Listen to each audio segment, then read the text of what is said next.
La prière. La prière de Cédric Kahn, drame français d'1h47. Distribué par le Pacte, Thomas a 22 ans. Pour sortir de la dépendance, il rejoint une communauté isolée dans la montagne tenue par d'anciens drogués qui se soignent par la prière. Il va y découvrir l'amitié, la règle, le travail, l'amour et la foi. C'est un peu un biopic sur la vie de Martha Bella, j'ai envie de vous dire. Les notes des démonteuses, Julie, c'est quoi? 2, 6 et 1, 7. Julie, toi la pieuse. Avec Julie, on a un osmose. Toi la sainte.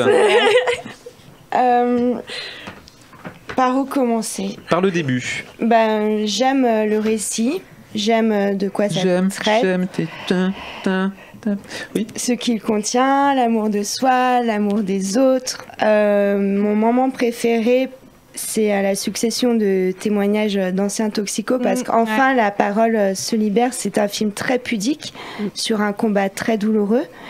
Ce que j'aime bien, c'est que c'est assez âme comme film. C'est pas dans le jugement, mais c'est la caméra qui s'intéresse vraiment au visage et à la façon dont la parole va sortir ou pas des pensées de l'être qui est en train d'être filmé. Moi, j'ai eu beaucoup d'empathie pour Thomas, voilà, dans ses doutes, dans ses choix.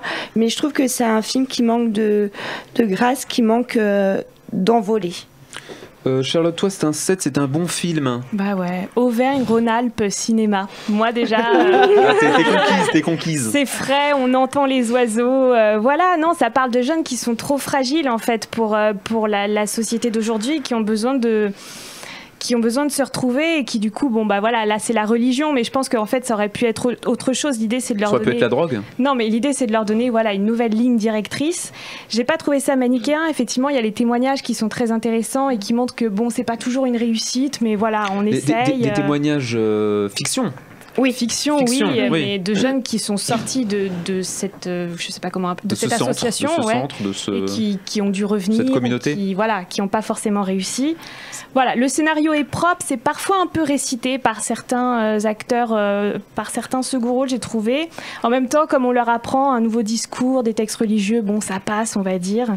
Moi, j'ai beaucoup aimé le premier rôle. J'ai trouvé que c'est un acteur singulier qui change un peu du paysage du cinéma français. Anthony Bajon. Voilà, et du coup, il a eu on va en parler. L'ours d'argent du meilleur acteur. Ouais. Et voilà, il y a plein de petites scènes que je trouve amusantes quand il tombe avec la brouette et qu'en plus il se cogne la tête. Enfin, il y a plein de le petit chant guitare. Non, franchement, moi je trouve que c'est un film positif en fait.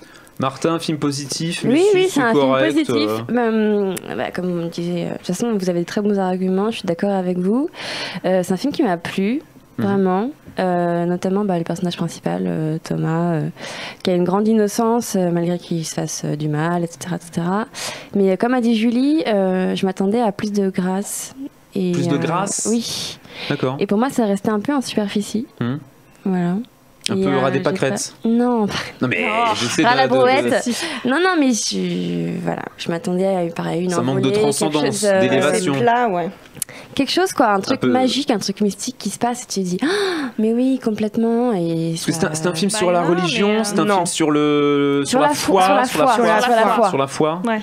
Sur le fait de croire en un ailleurs, sur non, comme Nina dans la mouette. Voilà ça, il faut vivre. Mais c'est une dimension très concrète de la foi en fait, c'est ça, ou il n'y a pas de dimension mystique? À un moment donné, si, il y a un petit truc mystique. C'est aussi occuper le corps, s'occuper les mains pour ne pas trop s'occuper la tête. Il y a une réplique que j'ai trouvée très belle, c'est si tu vis dans le mensonge et tu vis dans le mensonge, tu ne peux pas être heureux. Oui, c'est dans la bande-annonce, moi aussi je l'ai vu.